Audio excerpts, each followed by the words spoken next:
पर्यावरण का आपका 5वां पार्ट है अनीता और मधुमक्खियाँ। अनीता एक लड़की है जो बोचाहा गांव जो मुजफ्फर जिले के अंदर आया बिहार में, उस गांव में रहती है। वो अपने पढ़ाई के लिए, उसके माँ बाप पहले क्या करते, उसको पढ़ाई के लिए मना करते, तो वो कैसे ट्यूशन पढ़ाती है, कैसे मधुमक्खी की तालीम मतलब कैसे वो शिक्षा लेती है और कैसे मधुमक्खी का पालन करती है। इस पाठ का नाम है अनीता और मधुमक्खियाँ। और आप देखना उसके अंदर है कुछ इंपॉर्टेंट चीज़। पहले मैं आपको बताती हूँ, महत्वपूर्ण बात है कि मधुमक्खियों की जिस गांव में वो रहते हैं, कौन से बोचाहा गांव के अंदर, वहाँ पर लीची के पेड़ बहुत अधिक होते हैं। आपने लीची खा रखी है, उस पेड़ों के जो फूल होते हैं वो मधुमक्खियों को क्या करते हैं, बहुत लुभाते हैं, मतलब अपनी ओर बहुत आकर्षित करते हैं। फूल क्या करते हैं, सितंबर महीने में आते हैं लीची के फूल, और अक्टूबर से दिसंबर तक जो ये मधुमक्खियाँ होती है वो क्या करती है, अंडे देने का कार्य करती है। मधुमक्खी के छत्ते में कौन कौन होता है, रानी मधुमक्खी होती है और कामदार मधुमक्खियाँ होती है। ठीक है, मधुमक्खी पालन के लिए हम किस तरह के बक्सों का क्या करते हैं, उपयोग करते हैं। देखो जैसे यहाँ पर आपको दिखाई दे रहा है ये मधुमक्खी क्या करती है, इस फूल से क्या करती है, मकरंद को चूसती है। उस रस को हम क्या बोलते हैं, जिस रस को वो चूसती है उसको हम बोलते हैं मकरंद। तो कैसे वो रसों को चूसती है, कैसे अनीता ने मधुमक्खी पालन का कार्य शुरू किया, कैसे वो व्यापारी बनना चाहती थी, उसका क्या सपना था, वो हम आगे कहानी में पढ़ते हैं। तो आइए अब हम कहानी पढ़ते हैं अनीता और मधुमक्खी के। ने देखा, अब हम ये कहानी पढ़ते हैं अनीता और मधुमक्खियाँ। अनीता एक लड़की थी, वो कैसे मधुमक्खियों का पालन करती थी। मेरा नाम अनीता खुशवाहा है। क्या नाम था, अनीता खुशवाहा। मैं मुजफ्फरपुर ज़िले के बोचाहा गांव में रहती थी। कौन से ज़िले के, मुजफ्फर ज़िले के बोचाहा गांव में, जो बिहार में है। कहाँ पर स्थित है, बिहार में। मैं अपने माता पिता और 2 छोटे भाइयों के साथ गांव में रहती थी। कौन सा गांव, बोचाहा। उसके घर में कौन कौन थे, उसके मम्मी पापा और 2 छोटे भाई। तो ये क्या थी, अनीता उसमें बड़ी थी। मैं कॉलेज में पढ़ने के साथ साथ छोटे बच्चों को पढ़ाती हूँ तथा मैं मधुमक्खियों का पालन का काम भी करती हूँ। वो क्या करती है, कॉलेज में पढ़ने के साथ साथ क्या करती है, छोटे बच्चों को भी पढ़ाती है और मधुमक्खी पालन का काम भी करती है। ये सब इतना आसान नहीं है। जब मैं छोटी थी तब मुझे बकरियां चराने जाना पड़ता था। वो क्या बोल रही है कि जब मैं छोटी थी तो ये इतना आसान नहीं था, क्या करना पड़ता था, मुझे बकरियां चराने जाना पड़ता था। मेरा भी स्कूल जाने का मन करता था, पर मेरे माता पिता को लड़कियों का स्कूल जाना पसंद नहीं था। पहले आप देखते हो ना कि पहले के लोगों को लड़कियों का स्कूल जाना पसंद नहीं था, तो उसके माँ बाप को भी उसका स्कूल जाना पसंद नहीं था। अब यह घटना क्या है, एक सच्ची घटना है।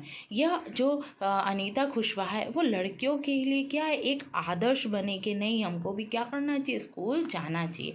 अब स्कूल जाने का एक उसका सपना था। देखो ये दिख रही है आपको, ये कौन है, अनीता खुशवाहा। उसका क्या सपना था कि वो भी एक दिन स्कूल जाए। एक दिन मैं स्कूल में पहुंच ही गई और बच्चों की कतार में पीछे जाकर चुपचाप बैठ गई। वो क्या बोल रही है, एक दिन एक स्कूल जाना एक सपना था, तो उसने क्या किया, एक दिन तो वो उसके मम्मी पापा को बताए बिना कहाँ चली गई, स्कूल चली गई। और बच्चों की कतार मतलब जो लाइन थी वहाँ चुपचाप पीछे जाके बैठ गई। मुझे बहुत अच्छा लगा, क्यों, क्योंकि वो उसका सपना था, इसलिए उसको बहुत अच्छा लगा। घर आकर मैंने हिम्मत करके अपने माता पिता से स्कूल के बारे में बात की। फिर पहले तो वो चली गई थी, लेकिन घर आकर क्या किया, उसने अपने माता पिता से स्कूल के बारे में बात की। उन्होंने मुझे स्कूल जाने के लिए बिल्कुल मना कर दिया। क्या कर दिया, उन्होंने मुझे मना कर दिया। जब मैंने उनको बताया कि मैं स्कूल गई, मुझे बहुत अच्छा लगा। उस दिन मैं बहुत रोई। क्या किया, उसको बहुत रोना आया, बहुत रोई, उसको बहुत रोना आया।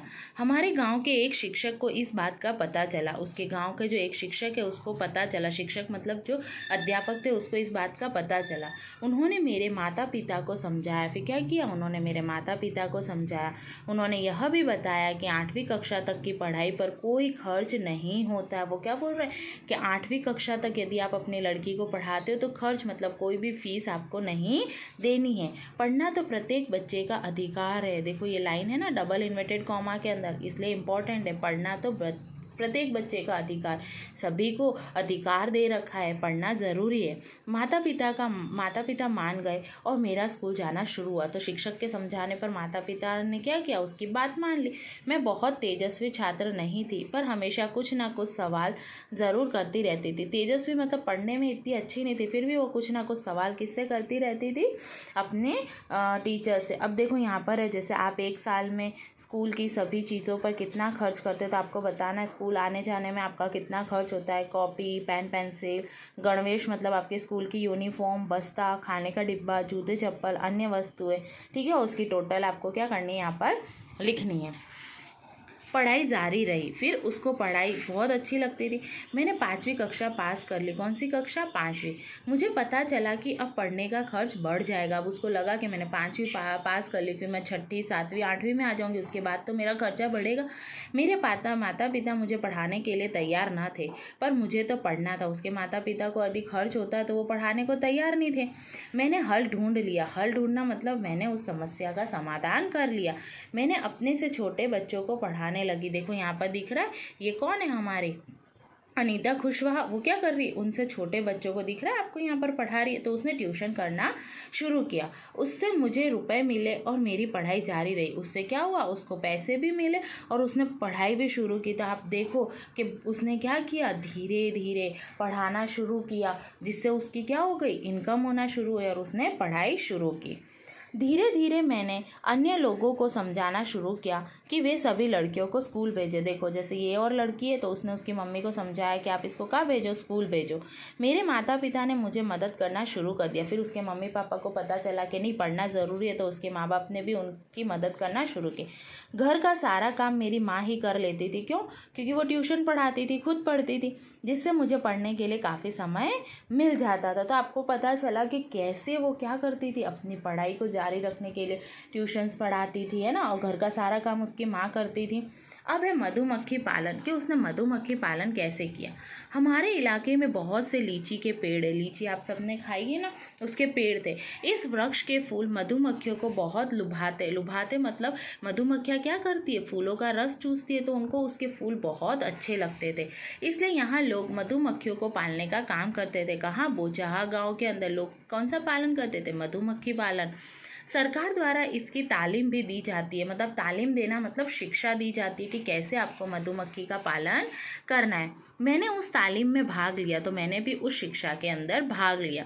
तालीम में भाग लेने वाले में मैं अकेली लड़की थी। देखो सारे लड़के थे, वो एक ऐसी प्रथम लड़की थी। अक्टूबर से दिसंबर तक का समय मधुमक्खियों के अंडे देने का समय होता है। अब ये क्या बोल रहे हैं, अक्टूबर से लेकर दिसंबर तक का, अक्टूबर, नवंबर और दिसंबर, ये 3 महीने में मादा मधुमक्खियाँ क्या करती है, अंडे देती है। जैसे चिड़िया अंडे देती है, वैसे मधुमक्खियाँ भी अंडे देती हैं।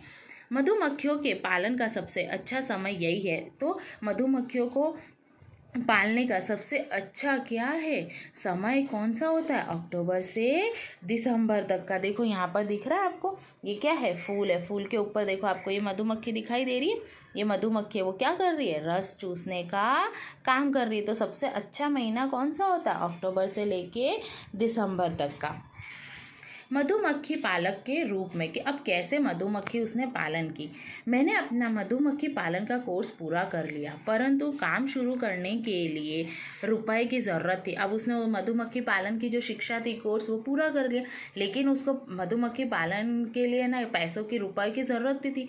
मैंने बच्चों को पढ़ाकर 5,000 रुपये इकट्ठे किए। कितने? 5,000 रुपये। किसको? पढ़ाकर बच्चों को।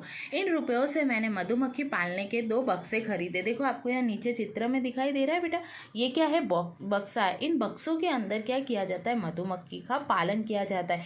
प्राकृतिक रूप से आप देखते हो ना, पेड़ों पर मधुमक्खी के छत्ते होते हैं, उसमें से शहद निकाला जाता है। लेकिन जब हम उसका पालन करते हैं तो ये देखो आपको यहाँ पर बहुत सारे बॉक्स दिख रहे हैं। इन बॉक्सों के अंदर क्या किया जाता है, मधुमक्खी का पालन किया जाता है। तो उसने कितने बॉक्स खरीदे? 2। एक बॉक्स की कीमत 2,000 रुपये थी। बाकी बचे रुपयों से मधुमक्खियों के लिए चाशनी तैयार करने के लिए चीनी और छत्ते को साफ करने के लिए दवाइयाँ खरीदी। अब वो क्या बोल रही है, यहाँ तो चाशनी की ज़रूरत पड़ेगी, तभी वो मधुमक्खियाँ इस बक्से में आएगी। तो उसने क्या किया, चाशनी खरीदी और छत्तों को साफ करने के लिए क्या किया, कुछ दवाइयाँ खरीदी। तो आपको समझ में आया, 5,000 रुपये थे, 2,000 के उसने बॉक्स खरीदे और फिर क्या खरीदा, बचे हुए पैसों से चाशनी खरीदी और छत्ते को साफ करने की दवाई। सितंबर का महीना था। कौन सा महीना था? सितंबर का। दिसंबर तक मेरे पास इतनी मधुमक्खियाँ हो गई कि मुझे 2 बक्से और ख़रीदने पड़े। उसने पहले 2 खरीदे, लेकिन दिसंबर तक का महीना आते आते उसके पास मधुमक्खियाँ बहुत बढ़ गई। क्यों? क्योंकि उसने उस बक्से में क्या डाला था? चाशनी। तो आपको पता है ना कि मधुमक्खियाँ जहाँ मीठापन होता है, क्यों? क्योंकि फूलों में मकरंद होता है, वो मीठी चीज़ होती है, तो उसको अपनी ओर आकर्षित करते हैं। मैं अभी भी मधुमक्खियों के बारे में सीख रही थी। कई बार मधुमक्खियों ने मुझे काटा भी। मधुमक्खियाँ काटती है ना, तो अपने को कैसा हो जाता है? सूजन आ जाती है। इससे मेरा चेहरा और हाथ सूज गया। देखो उसका चेहरा और हाथ कैसा हो गया था? सूज गए थे। दर्द भी होता था, पर कहती किससे? उसको दर्द भी होता था, लेकिन वो किसी से कह नहीं पाती थी। क्यों? क्योंकि उसने मधुमक्खी पालन क्यों शुरू किया? ताकि वो अपने कॉलेज की पढ़ाई आराम से कर सके। यह काम तो मैंने अपनी मर्जी से शुरू किया था। उसको किसी ने नहीं कहा था कि तुम अपनी काम करो, ये तो उसने अपनी मर्जी से काम शुरू किया था। लीची के फूल फरवरी में खिलते। अब लीची का जो पेड़ था उसके फूल कब खिलते? फरवरी महीने में। मैंने अपने चारों बक्सों को लीची के बगीचे में रखा। अब उसने क्या किया? देखो यहाँ पर दिख रहा है आपको इस चित्र के अंदर, ये लीची का बगीचा। इस लीची के बगीचे में उसने क्या किया? अपने सारे बक्सों को रख दिया। मुझे हर बक्से में 12 किलोग्राम शहद मिला। अब हर बक्से से उसको कितना किलोग्राम शहद मिला? 12, जो मैंने बाज़ार में बेचा। मधुमक्खी पालन में यह मेरी पहली कमाई थी। उसकी पहली कमाई थी उसके पास। अब मेरे पास 20 बक्से, उसके पास 20 बक्से। अब 12 किलो उसको अगर मिलता है तो उसके पास कितने सारे पैसे आ जाएंगे। ठीक है, तो आपको उसकी क्या करनी है? कीमत लगानी है। अब देखो यहाँ पर चित्र के अंदर कुछ लड़कियाँ साइकिल लेके स्कूल जा रही है। क्यों? क्योंकि गांव से कॉलेज जा रही है। क्यों? क्योंकि वो बहुत दूर होती है। मैं रोज़ साइकिल से कॉलेज जाती हूँ। कॉलेज गांव से 5 किलोमीटर दूर शहर में। गांव से कॉलेज कितना दूर है? 5 किलोमीटर शहर में। अब तो आप भी अनीता के बारे में बहुत अच्छे से जानते हैं। तो अब आपको पता चल गया कि अनीता ने कैसे पढ़ाई के लिए क्या किया था। अपने आप को अपने माँ बाप को है ना एग्री किया, उनको समझाया कि मुझे पढ़ना है, और कैसे उसने ट्यूशन और मधुमक्खी पालन से अपनी कमाई खुद की और पढ़ा। अनीता को पास के गांव में भी सभी लोग पहचानने लगे। मतलब उसके आसपास के जो भी गांव थे, देखो आपको दिख रहा है यहाँ पे कुछ आदमी और औरतें बैठी है। वह गांव के सभी बैठकों में जाती थी। ये देखो ये बैठक हो रही है, उन बैठकों में वो जाती थी और प्रत्येक को पढ़ाई का महत्व समझाती थी। अब वो इस बैठक में क्यों जाती थी, इस सभा में क्यों जाती थी? ताकि वो क्या करे? लोगों को बता सके पढ़ाई का महत्व।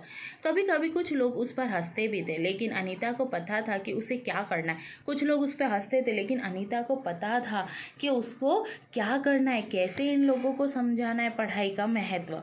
अनीता शहद की बहुत बड़ी व्यापारी सौदागर बनना चाहती थी, व्यापारी बनना चाहती थी, जिससे वह लोगों को शहद की पूरी कीमत दिला सके। क्यों? क्योंकि जो दूसरे लोग जो शहद लेकर आते थे वो उसके पास, और उसकी जो असली कीमत है वो अनीता सबको दिलाना चाहती थी। हर छत्ते में कौन होती है? एक रानी मक्खी होती है। अब छत्ते के अंदर कौन कौन होता है? रानी मक्खी, जो अंडे देने का काम करती है। छत्ते में बहुत सारे काम करने वाली मक्खियाँ होती है, ये दिन भर काम करती है। सैनिक मक्खियाँ क्या करती है? मकरंद को चूसना और ये सब। और रानी मधुमक्खी आराम करती है और अंडे देने का कार्य करती है। वे फूल के आसपास मंडराती है। वे शहद के लिए फूलों के रस को एकत्रित करती है। कौन? सैनिक मधुमक्खियाँ।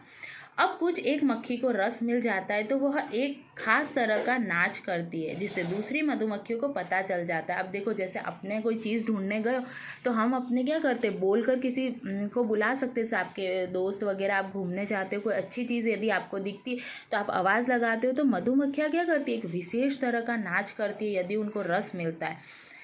कामदार मधुमक्खियाँ छत्ते के लिए बहुत महत्वपूर्ण होती है। कामदार मतलब जो काम करती है। इन मधुमक्खियों के बगैर छत्ता या शहद का संग्रह संभव नहीं है। अगर कामदार मक्खियाँ नहीं होगी तो कौन शहद लाएगा, कौन छत्ता बनाएगा? शहद के बिना छत्ते की सारी मधुमक्खियाँ भूखी रह जाती। क्या करती है? भूखी रह जाती है। तो आपको यहाँ पर दिख रहा है, तो ये क्या करते हैं? इस तरह का छत्ता बनाते हैं। देखो आपको यहाँ पर ये किसका बना होता है? मोम से बना होता है। एक स्त्राव करते हैं मोम, उसके अंदर ऐसे खाने होते हैं और उसके अंदर ये शहद को एकत्रित करते हैं।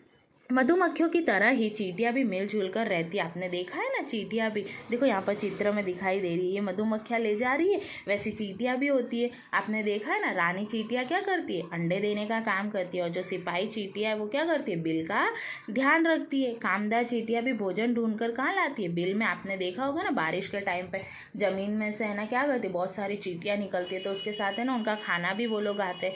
दीमक और ततैये भी इसी तरह क्या करते हैं? समूह के अंदर मिलकर काम करते हैं। तो आपको समझ में आ गया कि मधुमक्खियों की तरह चींटियाँ भी क्या करती है, अपना काम स्वयं करती है।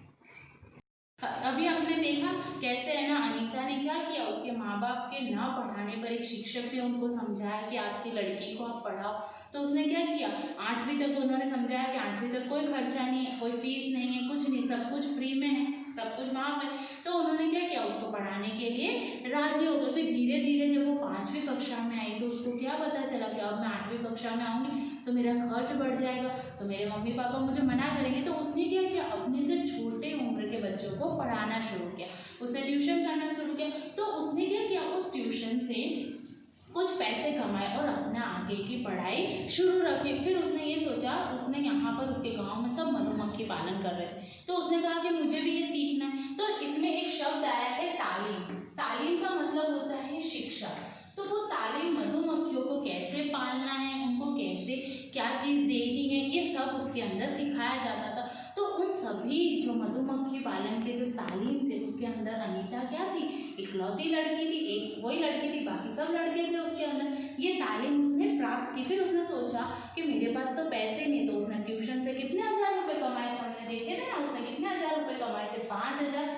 तो उसने क्या किया, 2 बॉक्स खरीदे 4000 के। फिर 1000 से उसने चाशनी खरीदी और इन बक्सों को साफ करने के लिए क्या खरीदी, दवाई खरीदी। और उसने क्या किया, गांव गांव जाकर लोगों को क्या किया था, हमने देखा था फोटो में, सभा में जाती थी, बैठक में, और उसने शिक्षा के बारे में बताया। और उसका क्या सपना था कि मैं भी कहाँ जाऊँ, स्कूल जाऊँ। फिर वो साइकिल से क्या करती थी, कॉलेज जाती थी, क्योंकि कॉलेज उनके गाँव से बहुत दूर था। हमने देखा फोटो में कि भाई वो कॉलेज जाती थी, किससे, साइकिल से। तो उसने क्या किया, एक अनीता एक लड़कियों के लिए क्या थी, आदर्श सिद्ध हुई। और ये क्या है, एक सत्य कहानी है, ये घटना घटित हुई है, तो वो एक आदर्श है। उसने सभी को समझाया कि लड़कियों को क्या करना चाहिए, पढ़ाना चाहिए। उसने मधुमक्खी का व्यापार शुरू किया और एक क्या हो गई थी, बड़ी व्यापारी बन गई थी। हमने देखा था, नोट डाउन की, इसको नोट डाउन कीजिए।